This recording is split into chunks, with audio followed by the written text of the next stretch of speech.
We have seen the various goals and targets from the global perspective. This presentation, we are going to discuss about information and communication policy from the national perspective. As we discussed in the earlier presentation about policy documents are always a kind of guidelines that set the roadmap for a couple of years, for next couple of years or a decade. And most governments, they have a policy, as we noted in the global perspective. 168 countries are having a national policy towards information and communication technology. India is one among that country having a very established policy document for achieving certain targets, certain goals in the areas of telecommunication and information and communication technology. We have a strong track record of having multiple policy documents, frequent changes in the policy framework due to the technological developments, its application side and ramification and global developments in this area. The Government of India always changes the revamp and adding a new policy perspectives in every frequent intervals. There are many state governments having their own policy related to the ICT, but in this presentation we are talking about a national perspective from the Government of India's policy documents. The first national telecom policy of India was introduced in 1994, because immediately after the policy document in 1994, the internet was introduced in 1995, August 15th by VSNL with the Sanchar Nigam Limited. The first policy, the first ICT policy is a very generic in nature. It went along with the Government of India's plan of generic government policy towards the economic liberalization, because 90 to 95 Government of India liberalized major market economy to the private players. As part of that larger goal, they introduced the provision for private players and providing competition among the private players in the areas of telecommunication and introduce the private players in the market.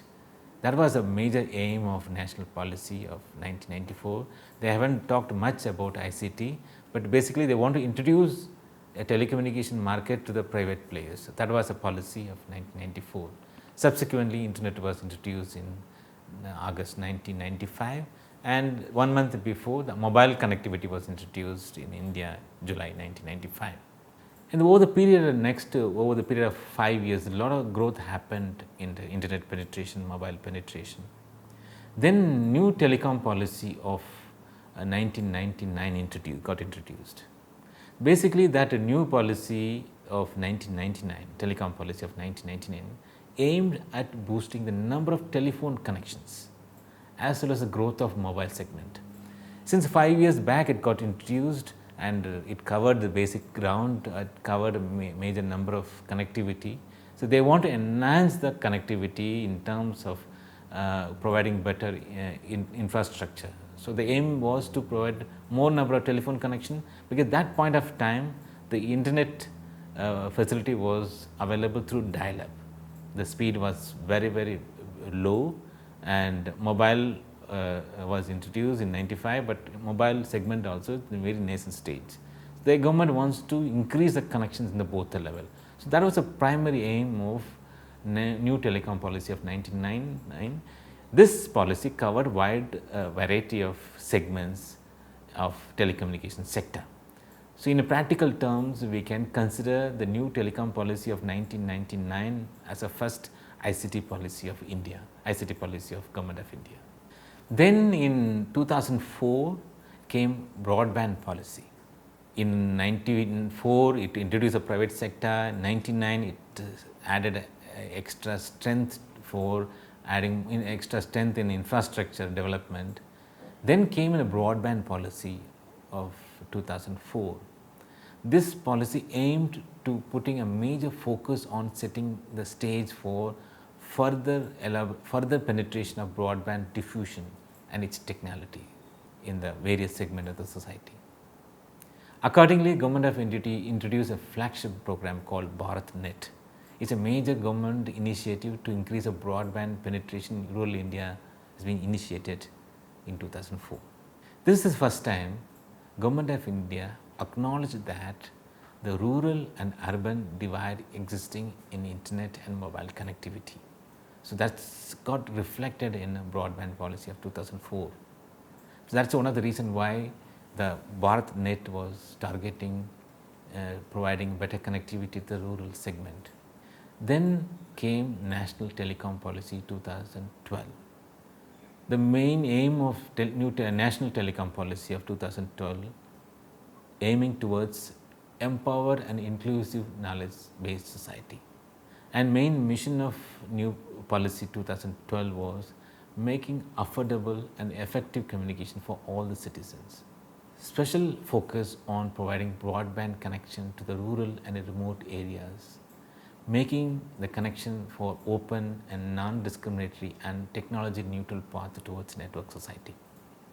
In the broadband policy of 2004, government acknowledged the divide between rural and urban.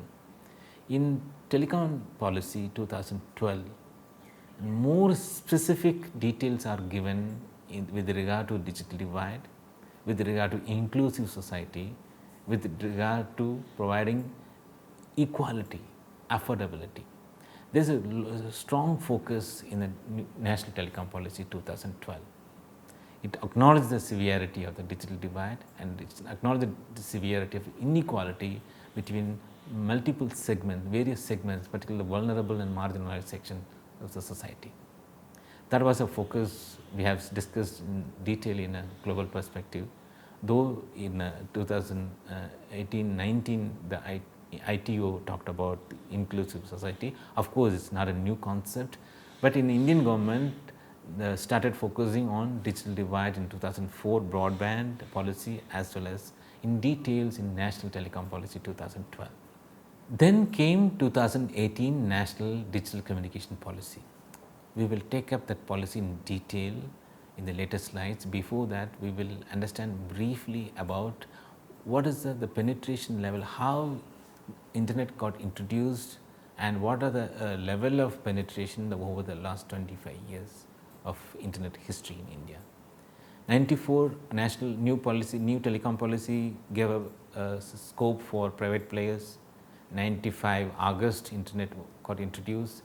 At the end of 95, we got around 0.03% of penetration in India. That's approximately 0.29 million users. In 96, it got into 0.05% over the period. In 2000, the level of penetration is 0.53. The first 5 years, we faced a lot of hardship in reaching the large number of audience, particularly the internet connectivity, internet infrastructure were very expensive. That affordability might have been the major impeding factor for mass penetration of internet. Subsequent years, particularly 2005, 2000 it was 0.53, in 2005 it gone to the 2.39, almost 5 times we got into that. 2000 it was around 5.59 million internet users. By 2005 we got 27.4 million internet users. That's roughly 2.39%. By 2010 we got the penetration level, we have reached 7.5%, almost 3 times. 2000 to 2005 5 times, 2005 to 2010 got into the 3 times, 7.5. That approximately resulting in 92.5%, 92.5 million internet users by 2010. By 2014, it got doubled. 2010 it's at 7.5. In 2014, it's 18%. 18% of population were having internet connectivity. Approximately 233 million users by 2014. And 2019, we got into the 44%, almost 2.5 times of multiplication of internet users, and nearly about 604 million internet users by 2019, 44% of penetration and 604 million users. In this year, in 2020, it's nearly about 680 million users and 51%, we have crossed 50%, 51% of the Indian population are connected to the internet. We may not be able to divide the population in having and have-nots, but it's a kind of digital inequality. There's a variation in the level of access because socio-economic conditions that makes the access or doesn't have access, that creates kind of inequality there. So, if you look at the digital divide in a theoretical framework, we can divide into multiple levels. The digital divide encompasses differences in both access, in access between haves and have-nots.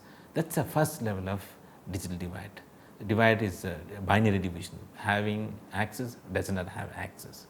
In the second level of digital divide, we are talking about usage of computers and internet between industrialized country and developing countries. That's a global divide. The last global presentation, global ICT policy presentation, we have seen the difference in the developed countries, developing countries and least developed countries, 57% and 47% and 9.1%. We have seen various huge difference in terms of internet penetration among the household and individual internet connectivity. This is, we can say, the global divide. Under the second level divide, we can see the various socio-economic groups within the country also having a kind of division, having inequality in terms of access to internet. That's we can call it as a social divide. The third level of divide under the second level digital divide is different kinds of users with regard to their political engagement on the internet. Many countries adopt different policy towards providing connectivity at a different level, the stringent restriction, moderate restriction, open access. So, that divide we can call as a democratic divide. So, primarily we can divide the digital divide into first level divide that talks about having access. The second level, the usage. Within the usage level, we can have a global divide, social divide and democratic divide. If you look at the history of digital divide analysis over the period of last 25 years, 1995 to 2000, the majority of the discussion happened around the physical access to ICT infrastructure. Access, that's a rude definition of digital divide, having access, doesn't have access. Between 2000 to 2005, the digital divide discussion focused, shifted focus towards competency and skills dominated the discussion. Reason is, by the first 10 years, the developed countries able to reach a mass level of internet users. So, the digital divide, the gap between haves and have-nots started narrowing in developed countries. So, the major discussion started coming towards competency and skills. The last one decade, the focus of digital divide is being shifted towards relevance and usage of ICT for public as well as private purposes, private usage. So, that is more towards the talking about equality. So, in initial level, it is a binary division, access, then competency, skills, and later talking about usage, relevance of ICT for public and private purposes. Yet another division has happened in the discourse of digital inequality over the period of time. That is a horizontal versus vertical perspective of inequalities. Horizontal level is a kind of quantitative level. Quantity means the level of connectivity, speed. In the global ICT policy, we talked about the current level of bandwidth is 117 kilobits per second, but in developed countries it is 189, in a developing countries it is 91 kilobits per second, but the ICT policy of ITU is aiming to make it 10 megabytes per second by 2023. That is horizontal, the quantum of internet connectivity between the different countries and between different communities within the country. That is talking about a horizontal level. Vertical level is talking about competency and skills. What level of competency and what level of skills the population is having with regard to ICT and telecommunication, but in one of the ICT policy of global perspective, aiming to make 40% of internet users having advanced skills. So that also we have division, horizontal versus vertical divisions, digital divide. We come to the specific areas of Indian government of India's National Digital Communication Policy 2018. Last policy was about new National Telecom Policy 2012. It talked about inclusive society. In 2018 policy is more or less tuned towards a global policy. There are 6 areas in which the National Communication Policy 2018 aiming to achieve by 2022. ITU policy and International Telecommunication Policy talked about 2023. But our national policy is aiming towards to achieve all these parameters by 2022.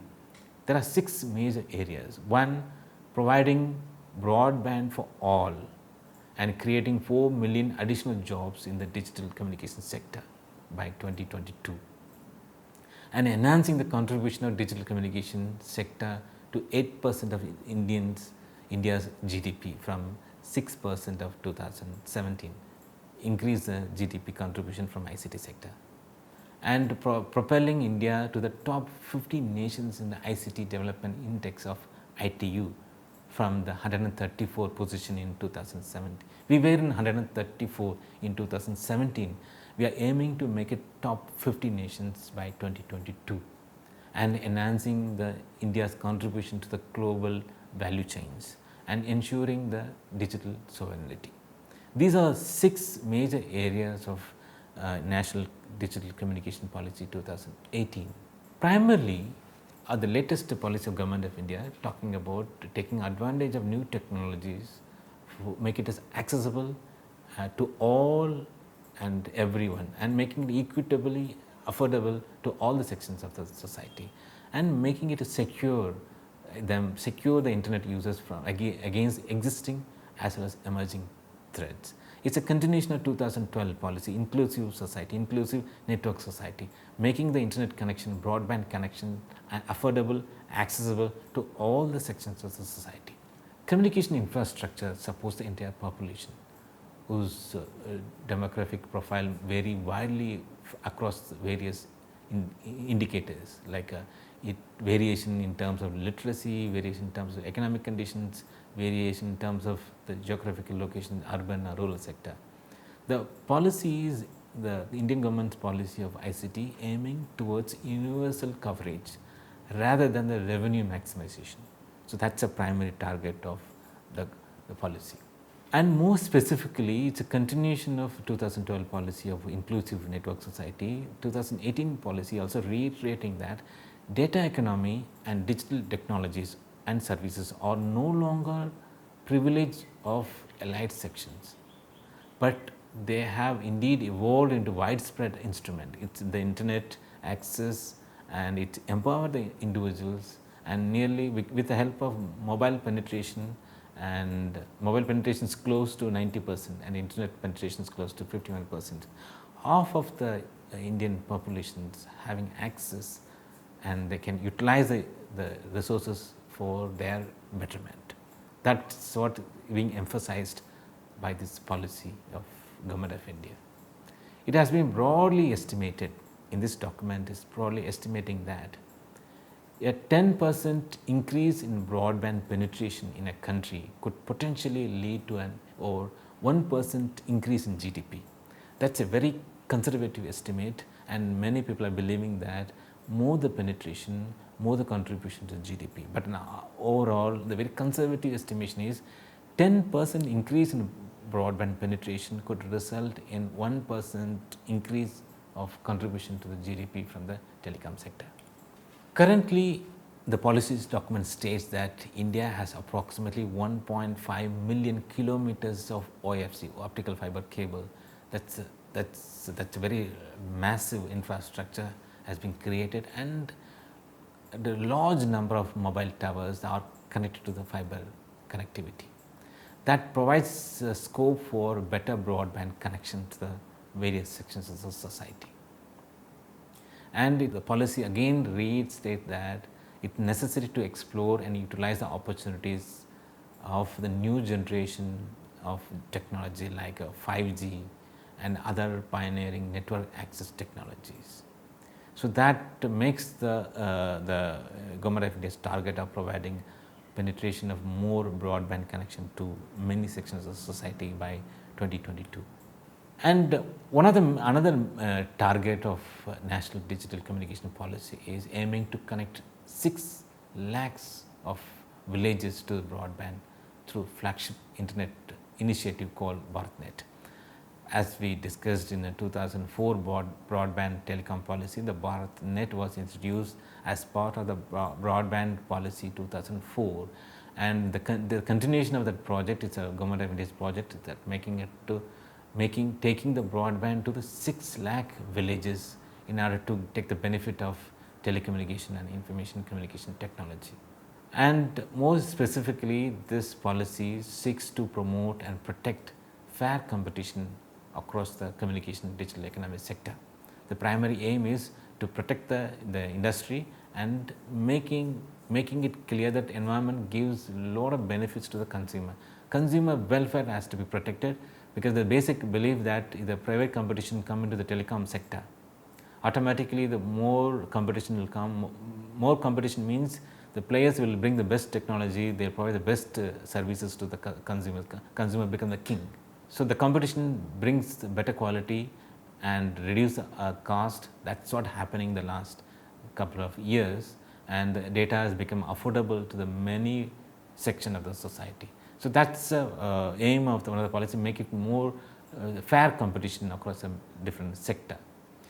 And the importance of continued improvement in a regulatory framework of attracting investment and ensuring a fair competition to serve the needs of the citizen. That's the main thing. In order to sustain the telecommunication sector, the proper investment, continued investment, enhanced investment is required in that sector.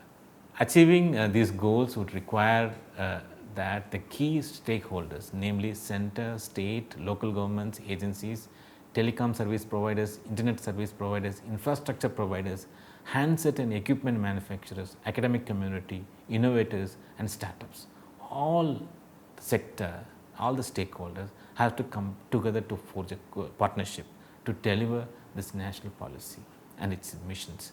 And if you look at all the major factors of national digital communication policy, is exactly matching with the International Telecom Union's goals of growth, inclusiveness, sustainability, innovation and partnership. Primarily, this Indian Government of India's National Digital Communication Policy talking about 3 major missions. One is Connect India, second Propel India, and third is Secure India. Connect India means under the Connect India mission of National Digital Communication Policy, it wants to provide universal broadband connectivity at the rate of 50 megabits per second to every citizen by 2022.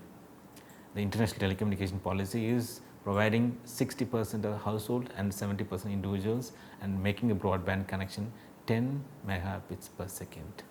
We are providing a little higher range of connectivity to all the individuals and providing 1 gigabytes per second connectivity to all Gram Panchayats of India by 2020 and by 10 gigabytes per second by 2022. Enabling 100 Mbps broadband on demand to all the key development sectors, including education institutions by 2022. Enabling fixed line broadband access to 50% of households, and ITU is aiming to achieve 60%. Achieve unique mobile subscriber density by 55% by 2020, 65% by 2022. This is a very broad aim to connect India. It's a matching with the growth and inclusiveness of ITU's ICT policy. Second mission of National Digital Communication Policy is Propel India. It's attracting investment of close to $100 billion in the digital communication sector by 2022 and increasing India's contribution to the global value chain in the next couple of years. and creation of innovation-led startups in the digital communication sector, creation of globally recognized IPRs, intellectual property rights in Indian context, development of standard essential patents in the field of digital communication technology, and train and providing skill set to 1 million manpower to build new age skills. That's one of the global context also. 40% of the internet users should have advanced ICT skills. So that's one of the goal of ICT of global context. More or less government of India is talking about 1 million manpower of building new skills. Expand the ecosystem to 5 billion connected devices. And the last segment of national digital communication policy is talking about secure India, providing more safety and security to the internet connectivity, internet sector, internet infrastructure, providing necessary efforts to secure and providing safety to all the internet users, all the stakeholders of internet segment. If you look at the National Telecommunication Policy of 2018, closely matching with the international ICT policy, Connect India, Propel India, Secure India is matching with the ITU's growth, inclusiveness, sustainability, innovation and partnership. Hopefully both the presentations about ICT from the global perspective and national perspective might have given you the groundwork for you to understand that at what level internationally and nationally the government plans wants to achieve by 2022 or 2023. In that way, indirectly, next 7 years after 2023, these infrastructure, this connectivity will help to achieve remaining 17 goals and 167 targets of sustainable development goals by 2030. Thank you.